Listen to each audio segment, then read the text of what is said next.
everyone, welcome back to Animaniacs, the podcast where we sit down and we discuss and dissect some of our favorite and favorite animes. I'm Nat. And I'm Angel. And this week we're going to be doing Ouran High School Host Club. Oh boy. Kiss, kiss, fall in love. I hate you. So, for those of you who don't know what Ouran Host Club is, it is a rom-com anime. It is about this girl named Haruhi, who you think is a guy at the beginning, and she joins this club in her school that it was basically made to fancy towards women and like make women feel good about themselves, like in the most basic sense, and like just like to entertain them and, like hit on them and like flirt with them and stuff. Some personal backstory: Ouran High School Host Club, I watched it like my senior year of high school, and I have seen it at least twice a year ever since then. It's one of my personal favorites. So when we were discussing what animes we were gonna watch next, and after we had done Neon Genesis, I was like, Angel, like, I'm really freaking sad. We have to watch something that's gonna make us laugh, because if not, like, I'm not gonna be okay. So she said we should do Ouran Host Club, and I was like, okay, why not? I haven't seen it yet, so I ended up watching it, and I have to say it's a very, very good anime. I was very happy with everything about it. We recommend it to you guys. But we'll get more into that stuff later. So let's talk about when the anime was coming around. It was 2006. This is the early 2000s were like more of the golden age. Like they were still in the golden age of anime. That was like, so like late 90s into early 2000s was very good for anime. All anime was very good. Like the plot behind all the animes was amazing. Animation was not horrible, but it also wasn't amazing, but it was good enough. It did the job. Yeah, it did exactly what you wanted out of the anime. So that's why when you kind of see Ouran High School Host Club, it still has like that very 90s kind of feel with its art style. And like I personally love that art style. I've always liked that older art style, so it was really pretty, aesthetically speaking. And then in 2006, we also had a lot of like, what was interesting is that we also had a lot of other normal harems. So it was interesting to see such a big reverse harem in Ouran. And it's weird that a reverse harem was so popular, specifically because at like even today, by today's standards, a lot of popular shows are usually regular harems. You'll have like I guess Dragon Maid's a harem, Monster Girl is a harem, and those are all very popular. And again, they're just regular harems. They're usually just like a guy surrounded by girls, but this was a girl surrounded by guys, and it was very entertaining, and it made every interaction with the host club and with all the characters is really, really funny. It was really fun, like setup, and it was for the time it came out, it was kind of like a breath of fresh air, and it was funny. So let's talk about the first episode. Alright, so the first episode is exactly what you want from a first episode. Like, I don't know about everyone else, and I don't know about you either, but for me, if an anime isn't interesting in the first 3 or 4 episodes, I'm turned off. I don't want to see any more. If they hook me in by the first episode, I'm watching the whole series. But if they don't hook me in by the second or third episode, I'm like okay, that's not it. I'm not watching this anime. This anime does not seem fun and entertaining. So the first episode does a really good job of doing that, like a really good job of hooking you into the show and like getting you like to want to keep watching because of like the whole situation, like specifically just this fact that the way the situation, like everything occurs in the first episode, like the way the whole plot like plays out, it's very like interactive. We start off with Haruhi just try and find like a quiet place to study, and then she stumbles across into the host club's room. And what's interesting is as soon as she walks in, you see the arrow pointing to the vase, and if this is your first time watching, you're like, why are they pointing to the vase? That's exactly what I was thinking at the same time too. Super confused. And then when you see that she knocks over the vase, and they're like, oop, this is where the show starts. It was 8 million yen, correct? It was like 10 million yen or something. It was some ridiculous number, but it's what's important to note is that you find out very quickly that Haruhi is only in the school because she's an honor student, and so she She has no money. Yeah, she has no money. She's poor and is in this rich boys' school for rich kids. Yeah. And they notice that she's poor by the fact that she can't even afford the uniform. So they're like, "Oh, poor little poor person. Poor little like, poor boy." They all think she was a boy because her hair was cut. Yeah, which you find out the reason why later. Yeah. But everyone thinks she's a boy, and so they basically force her to join the host club. But at first they have her be the dog because they thought that they thought that he was ugly. Mm-hmm. So they were like, how do he can't be a host because they're ugly. Mm-hmm. So after by force taking off Haruhi's glasses, they're like, oh my god, he's actually kind of pretty because they still think it's a guy. Yeah. They put him into uniform and they're like, oh okay, like we'll have him like try to get guests. And he needs to have, at the beginning, it's 100 guests. Yeah. You need to have at least 100 people. And then you'll be good. And then you don't have to worry about paying us back. Exactly. But the thing is, throughout the episode, you see little light bulbs going off. Yeah. So like the whole like reference is that there's a black screen, and that black screen is like a show mirror, right? Like with the light bulbs over around the top and stuff. And so as the characters find out more about Haruhi, like they figure something out about Haruhi. It clicks. Their brain clicks and the light turns on. So since they all think she's a guy, after a few interactions with some of the characters, they just realize, oh wait, this is a girl. One of my favorite ones is the one with Honey in particular. Dude, she was the first one, right? So, no, it was Kiyoya that was the first one. Was he? It was Kiyoya, I'm pretty sure. Because Haruhi just like, or was it Honey looks at her with the little stuffed animal, like, isn't it cute? And she's like, yeah, it's kind of cute. And then he's like, wait a second. A guy could not say that. I was tricking her. It was Mori who was the second to last one. Tamaki was the last one because Tamaki's slow to everything. Yeah, he's retarded. But Mori senpai, I forgot. He picked her up and he was like, wait a second. That's not a boy. This is not a boy. So throughout the episode, you're kind of... when I first watched it, I didn't realize that it was a girl until until the end. And then when you figure it out with Tamaki, because like, it makes the whole rest of the episode everything so makes much funnier. sense. Because you're like, why are these light bulbs going off? And it's just... the satisfaction you get at the end, like it's so just funny. It's so good. It's wonderful. It was very enjoyable. Yeah, and then I think what makes it even better is like a lot of the jokes fly over your head, and then you like don't realize till the very end of the first episode that all these jokes were being played out the whole time. And you rewatch the episode and you're like, oh my god, this is fantastic. That's what makes another thing about the show so special, is that you're rewarded every time you rewatch it. There's always something new or something funny you didn't catch the first time that was made for you to go back and rewatch it. And that's why I've seen the show as many times as I've seen the show. This is my first time doing it, and this show was funny. Yeah, it was a good show. You get it. I very much enjoyed it, and there were actually the show ends up hitting on a lot of like hard hitting topics in a very comedic way, but still keep the very serious like air, I guess is a good way to say, or the serious like tone of the story there. And it's really nice to see like some of the episodes, like when they go over the backstories of certain characters, or when they talk about when some characters are introduced that are clearly meant to be references to real world things. Like it's nice to see them being introduced, and then like how these characters interact and how they introduce like the moral like lesson. They do a really good job of having like the serialized show, but with like the big overarching thing too, with everything going on.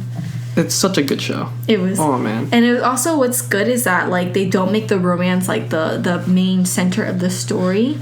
They keep it like as like a nice like backseat to the comedy aspect. The comedy is always the first thing that they're gonna deal with before they get into like the other topics that they go into.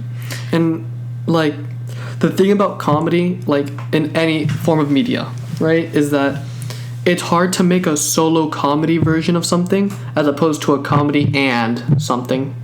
If that makes sense, right? Yeah, I know what you're saying. So, usually you'll have a romance and comedy, or that's why it's called a rom-com, because it's usually focusing on the romance part over the comedy part. You don't really have, and it's hard to just find like a solo comedy anime.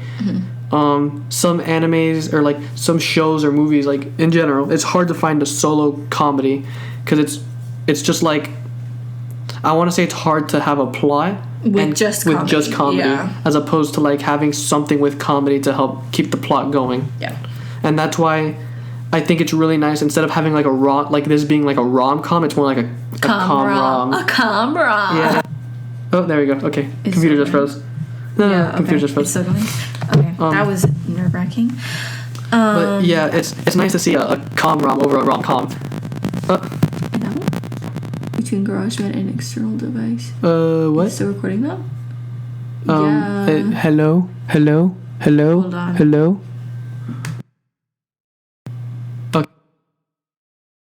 Okay, hello? Alright, I think we're good. Yeah, okay, we're perfect. So do you want to start with the characters? Let's go into specific episodes, actually. Like, you want to go into specific episodes? Yeah, because I think after the first episode, we should go into the specific episodes and then talk about everything else, like, as we're talking about everything. So, actually, do you want to... Actually, we can do characters. We can talk about the different characters in the show. You want to do that? Yeah. Okay. So, let's start with our protagonist, Haruhi.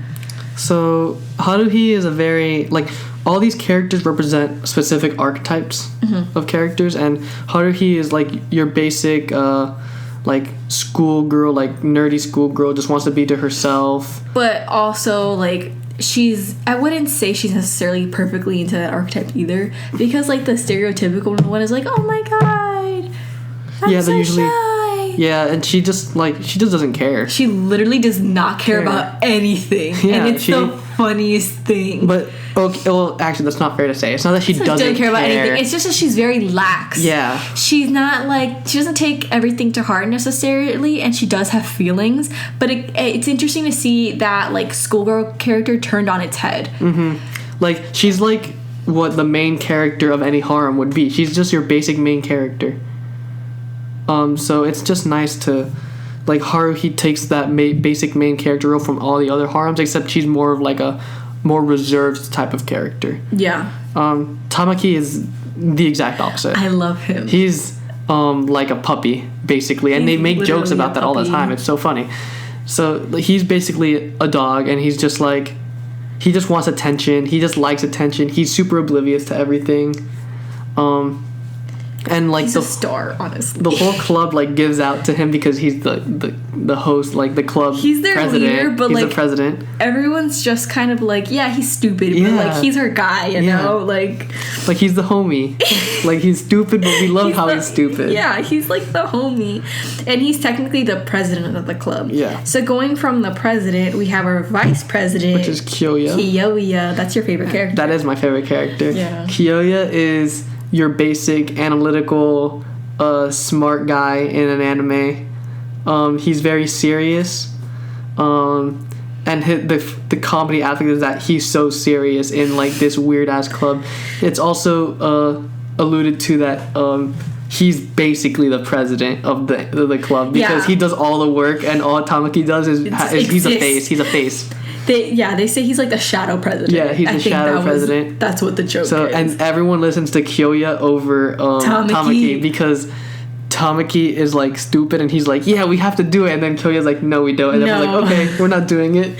And then you see Tamaki just crying in the corner. Oh my god, I love that. And then we after can that talk we about have the twins. So we have Hikaru and Kaudu, which are the twins. They're like in a harem.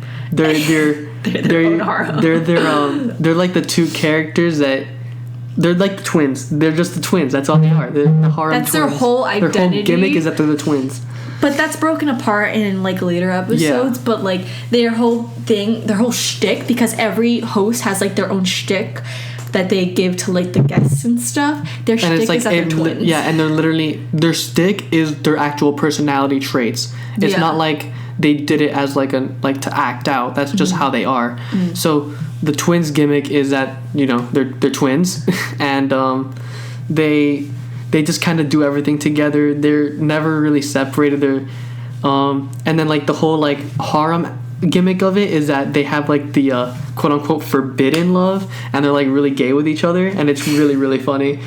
And like they're like having their little incest little thing, and all the girls are going crazy, and I'm just sitting here like, why the fuck are girls out? But also like you're laughing your ass yeah, it's off. just so funny. It's the weirdest thing. Oh my but god, like, it's so great. Watching them on screen is always a good time. Like, you know, you're gonna get a show whenever the twins are on screen.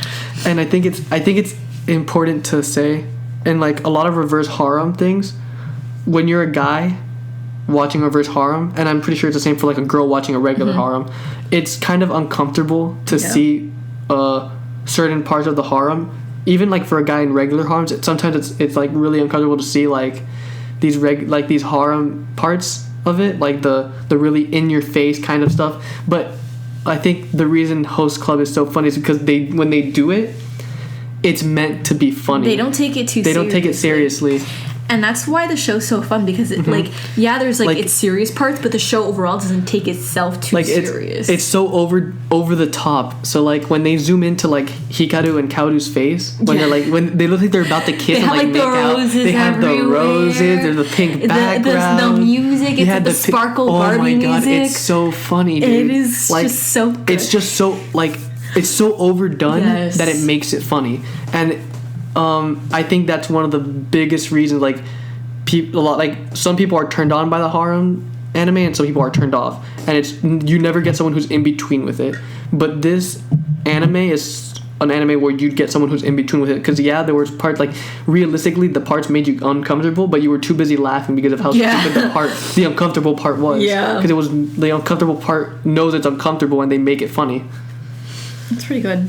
Next we have the next duo, which is Honey and Mori senpai. Basically the boy Lolita. He's the little lolly. So you know how all harems have like the lolly character? Yeah, he's the lolly. He's the Lolita. However, he's like this master, like karate. Yeah, he's a karate prodigy, karate master. And he loves sweets, and that's why he stopped doing karate.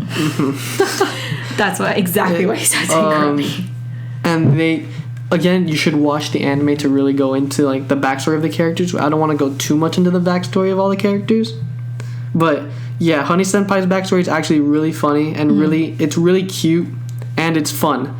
And there were parts of it that like made you sad, but sad for the dumbest reason. Yeah. And then you have Honey's cousin, which is Mori Senpai.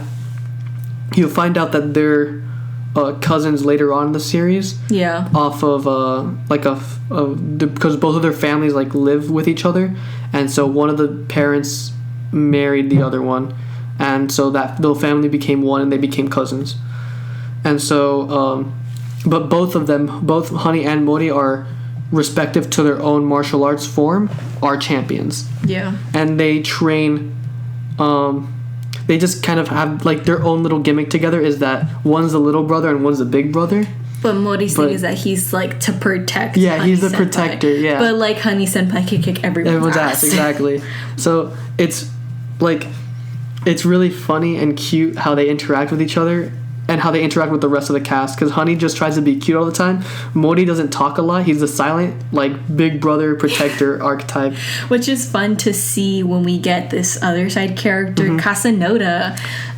We get more of, like, an understanding. We get more than 3 words out of Mori that episode. So that's really Usually fun. he's like the Ferb in Phineas and Ferb. He just kind of talks, like, once or twice, and then it's over for the whole episode. Exactly. And then sometimes you'll get more than one word, and you'll just be like, oh my god, wild. But yeah, we'll just go on to the next side character. So we'll talk with the one you said.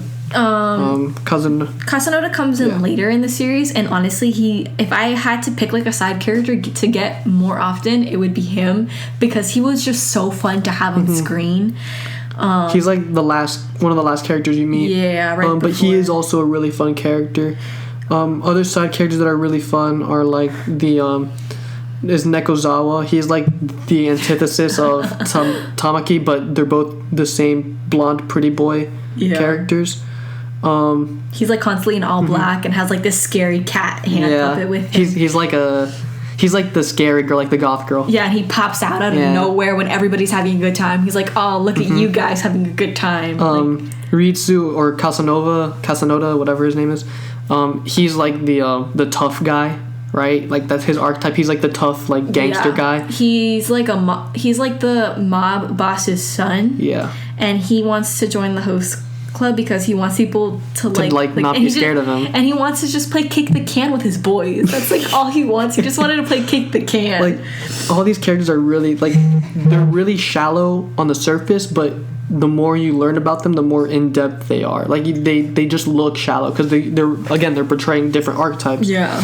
Then you have like what is it? Haruhi's dad. Haruhi's dad's a great character because so he marries Haruhi's mother, and they have Haruhi, but a little bit after Haruhi is alive, the mother dies. Yeah, so 10 years after her mom dies, we have the show. Yeah, and so Haruhi's dad is a lot like Tamaki. He's just very like, I don't want to say he's oblivious, but he's very like outgoing and very like go with the flow kind of guy. And loves attention. And you can definitely see it because you learn that he's a drag queen.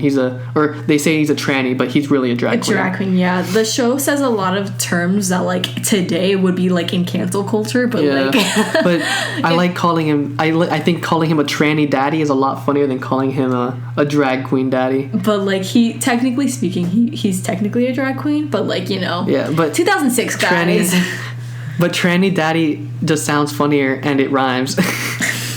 So I think that's the biggest reason. It was just funnier. But Haruhi's dad is like actually such a great character. He is a great character, and he loves Haruhi so much. Like he's such a great father. Like of father figures we have in anime. When we're talking about Neon Genesis and like terrible father figures, like this is like a great father figure. Like this is a very like you can see Haruhi comes from a very loving home. Yeah. And you can see that her dad gives up a lot just to help her and try to be with her, and it like is the exact opposite of what Haruhi does, because Haruhi's very, again, to herself. She like does everything by herself. She doesn't really rely on anyone, and like her dad says that's like her biggest downfall, and you can see that her dad really cares about her, and in the few episodes he's in, you can definitely see his character be developed, and it's wonderful.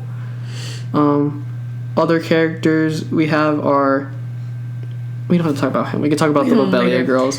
The Lobelia girls are annoying. I hate them. But I think they were made to be hated. The Lobelia girls are like... So we have Ouran High School, which is like just general like co-ed rich kids. And then we have Lobelia, which is like another fancy private school, but it's just all girls. So the Lobelia girls, they come in and they're trying to steal Haruhi into their school. And they're absolutely in love with her, and they despise Tamaki. You see a lot of side characters for some reason just like hate Tamaki, but like that's part of the fun. It makes sense. Yeah. So they completely despise Tamaki, and they just want to steal Haruhi into their school and like into their arms. They're just annoying in my opinion. I didn't like them. I thought they were like the worst characters ever. But they were horrible. But I think it was fun to see another school like have their own kind of host club. They weren't necessarily a host club, but their whole goal was to entertain people. They were pop stars. They were pop stars. No, they were more like theater kids. Oh my god. They were theater kids. That's why they were Glee kids. Oh, they're so like, annoying. Oh my god. They were like Glee Club kids. Like, wow, they were imagine that revelation. Wow. Yeah, no, they were annoying as fuck. I actually hated them. I did not like any other episodes. The only one I kind of liked was the second one they were in. When they stole Haruhi and they tried to kiss her. And then, like that was funny. That was the only part of that episode that was funny. I thought that episode was a complete waste of time. I thought that was funny. I don't know. My God. I enjoyed almost every single episode. The one episode that is like my least favorite is the one that actually you like a lot. So now we'll talk about some of the episodes that we really enjoyed. Yeah. And episodes we didn't enjoy. So let's just start with the ones we didn't enjoy. Okay. You didn't like... I didn't like Wonderland. I've seen the show a lot of times. And I rewatched... There's certain episodes that I will go out of my way to rewatch. In particular, like the first episode like 23 I like a lot. But Wonderland, episode 13...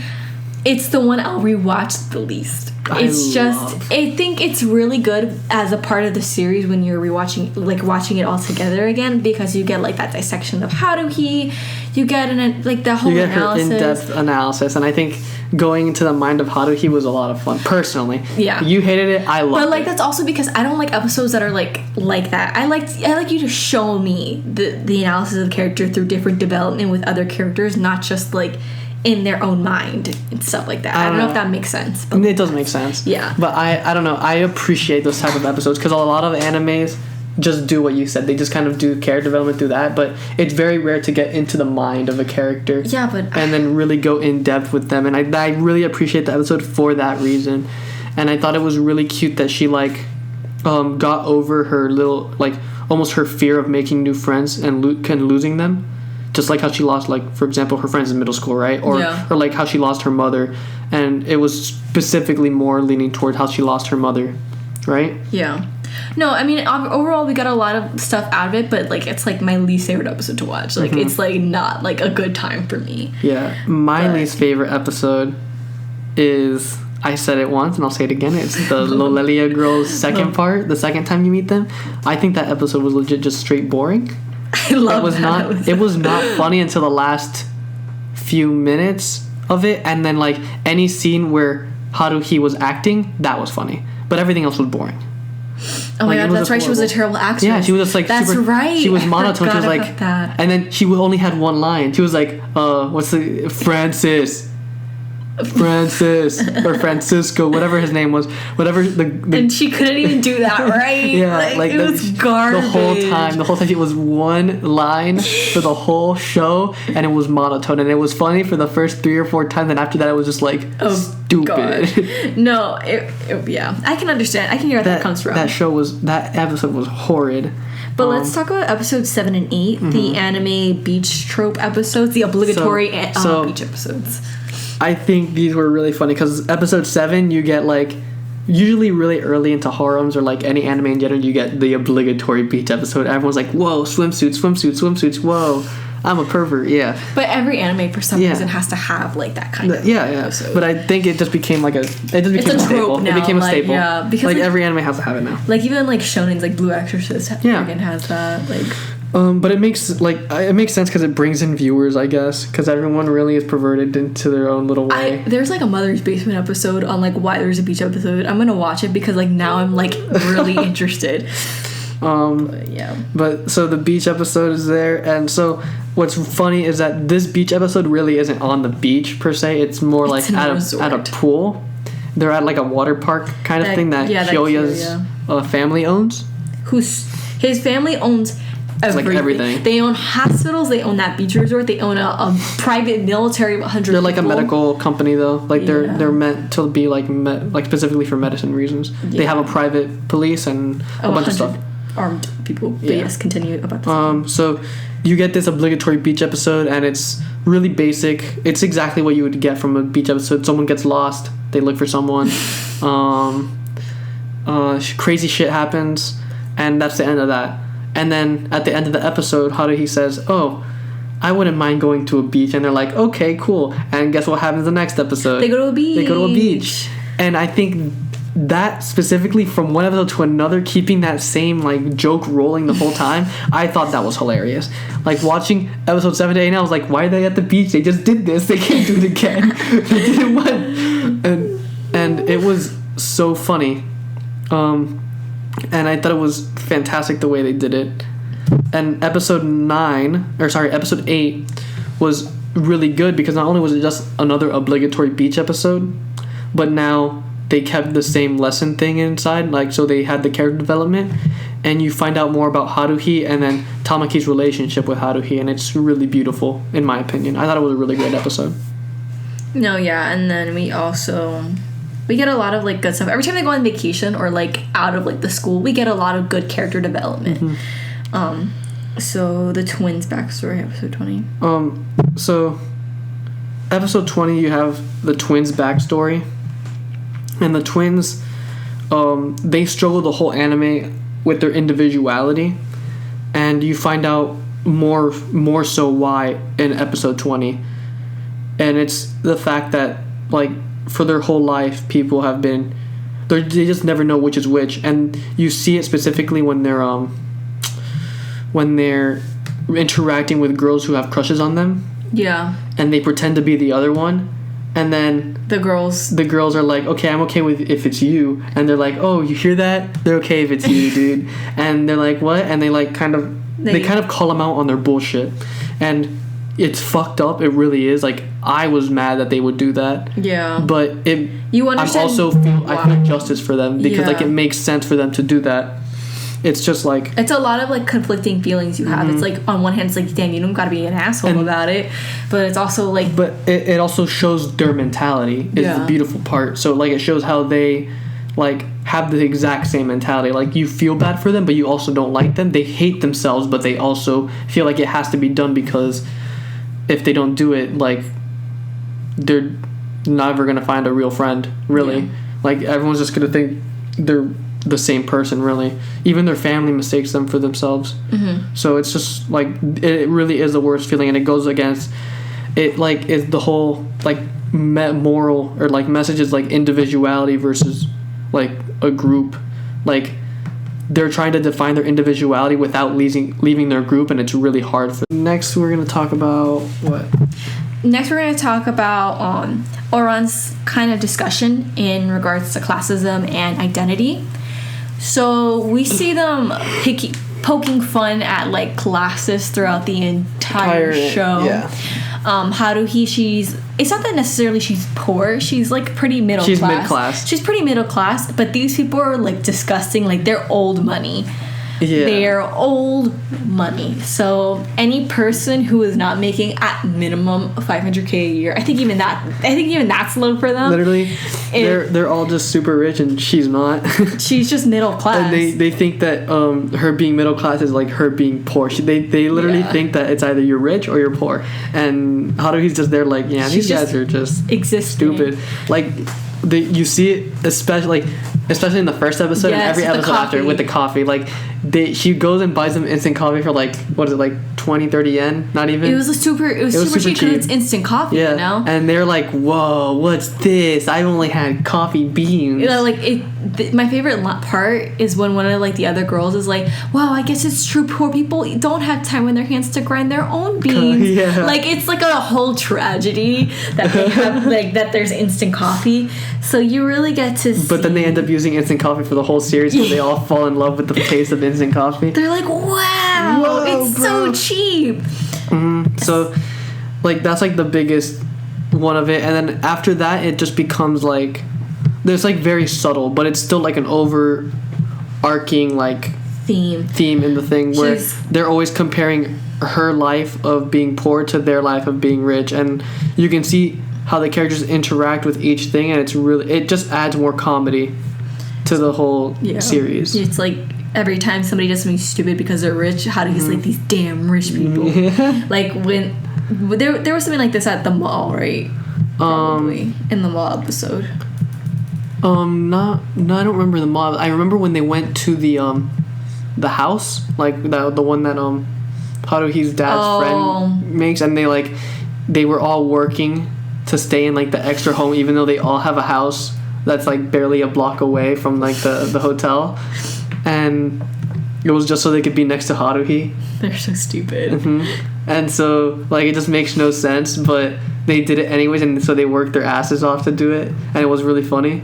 Yeah. And then like that same exact next episode in the same place, they like the two twins, you find out the two twins win, right? Whatever. And the two twins come downstairs and they ask for food, and they're asking for like their usual dish, and they're like, we don't have that, what the hell?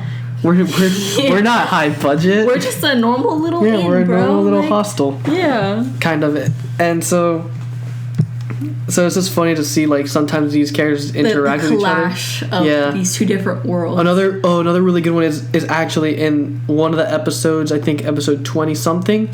They go to the department store to get to because they want to learn more about Haruhi's like world, like the poor world. So they go to a department store because they have the department store has like this sale thing where they can go around and people can try food from around the world because they can't go around the world. And they're like, oh, that's cool. Oh, that's so sad. Cute. And so they decide to go without Haruhi to like see more of it, and just so they can learn more about it, so they can interact with Haruhi more. And have her feel more like, because they think she's not fitting in, even though she is perfectly fine the way she is. She's perfectly content. They're just people that are making it bigger than it is dumb. Yeah. Like, she doesn't care. They overthink it, and it's funny. And then it's also the episode where you go more into Kyoya's backstory, but it's just funny to see how the reason we got to see Kyoya's backstory, or like some of it, is because everyone decided to go to the department store, and Kyoya and Haruhi just happened to meet there. Yeah. Mm-hmm. It was good. Mm-hmm. It was very enjoyable. Yeah. So watching this whole like classism like discussion, it's pretty. I feel like in 2006, it was a topic, but I feel like more so now that's like something we talk about, like classism and stuff. Guess I really don't give a fuck about it. You don't, but I've noticed it. I feel that's like another topic though. But it's pretty interesting to see how that still holds up. Mm-hmm. And then another one that we kind of briefly touched upon was on identity and how it breaks apart identity. It really does I think the anime does a good job, specifically with the twins, like how like every character's overarching story, their backstory helps like a certain aspect of the real world, like individualism and a person's identity. And then for Kyoya, it's trying to being forced to fit in when really you should be just standing out. And then for Honey Senpai, it's forcing to like other things instead of just liking the stuff that you like.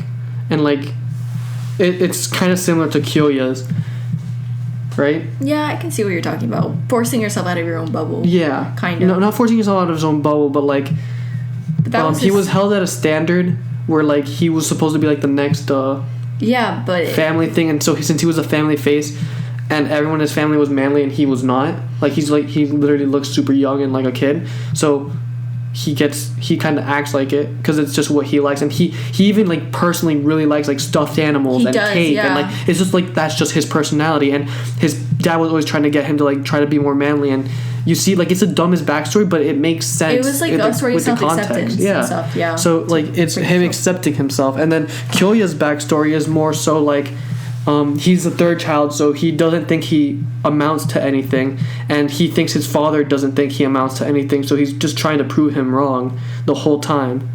And that kind of comes to a head like in the last episode where we see that... Well, don't spoil it, but... Oh my god, but this is literally, we're going to be discussing and dissecting an anime. This is just a small part. I'm not going to say anything else that happens in the episode, but we kind of see Kyoya buy his dad's company and then turn around and then give it back to his dad. So it's pretty... And it's just... It was almost like a big fuck you to his dad, but it was also like a sign of respect because like he didn't want...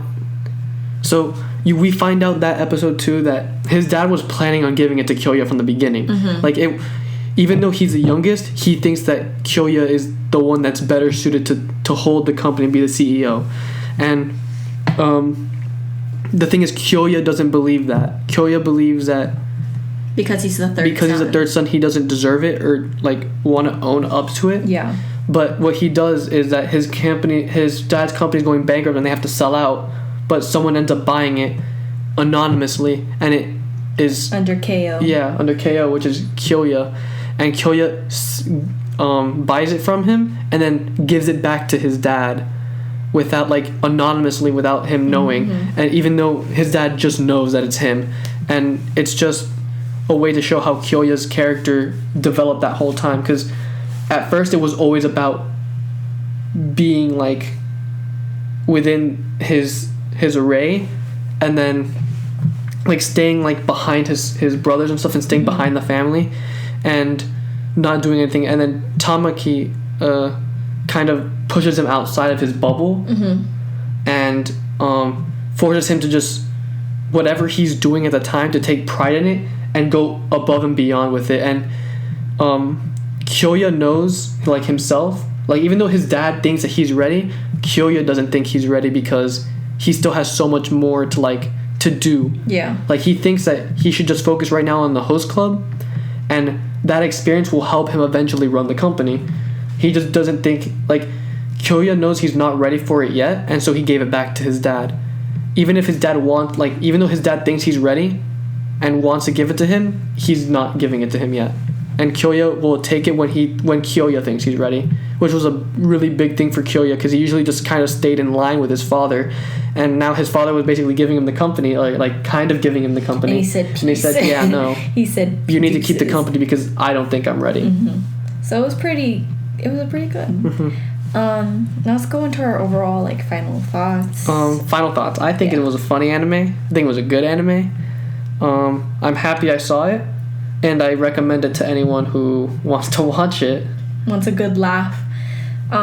So for me, I obviously, like I've said like 20,000 times, I love this anime. What I found really enjoyable for me personally overall is like the romance between two particular characters. I'm not gonna say them, I guess, for anybody. Doesn't matter. I mean, really? There's like a harem, there's like so it's four, like there's like so many different romances. I guess the one between Haruhi and Tamaki, I love that one. Oh, my favorite one was the one between the twin. The twin or Kyoya. Like I feel like there was an underlying Kyoya a little romance, bit, but like a little bit. I thought it was really cute. But I really did enjoy it. Watching it again for the 1,000th time, like it still brings joy. And if you need a little bit of a smile, of a good pick me up, I think this is the show for you. Now that we're closing off. Well, now that we're closing off, for anybody who is interested in watching it, you can check it out on Netflix, on Hulu or Funimation. Also, we have our Patreon, and if you want to support us anymore and want to help us get new equipment or help us with our production value, we'd appreciate it. You can go support us on Patreon. We have a bunch of little bonuses for you guys. You guys can go there and see it yourself. And I think lowest tier starts at $2, and you can work your way up if you want to. Anything helps, though, really. So if you just want to support us, go for the $2. Anything and everything will help us make this a better experience for everyone. Yeah. So Angel, where can they find you outside of the podcast? All right. Outside of the podcast, you can find me on Twitter at gamer100nerdy. Right? Yeah. I think you do yours first, actually. LOL. I always forget. LOL. Okay. You can find me on Twitter and Instagram. Both my handles are at najimenez16. For those of you who don't know how to spell Jimenez, it is Jimenez. Wow, that's kind of fucked up. People don't know how to spell Jimenez. It's fine. It is what it is. But you can find me on either one of those. I'm more active on my Twitter than I am my Instagram, but yeah. Alright, yeah, so you can find me at gamer100nerdy. Ha, I found it, guys. There you go. He was right the first time. You can find me also on Twitch, because I do stream. And right now, it's it's twitch.tv/Angel Acuna, because I changed the name. I saw you tweet that. I saw you were very angry about that. So it should be twitch.tv/nerdygamer100, but until they get back to me, I'm just gonna say it's Angel Acuna. So how do they spell Acuna? ACUNA. There we go, guys. All right. Yeah. So check us out on our Patreon at Animaniacs Podcast. Tell anybody else who you think would enjoy this podcast to check us out. And if you want to know more about the podcast, we do have a Twitter too, and our Twitter for the podcast is at AnimaniacsCast. We'll be posting little things every once in a while. We also do have an Instagram. It's Animaniacs Podcast. And if you want to just shoot us an email, go for it. It's animaniacscast@gmail.com. So all right. I think that's it for today. Thanks, you guys. Thank you so much for listening to us or watching us, I guess, on the video. And have a good day. Have a good one.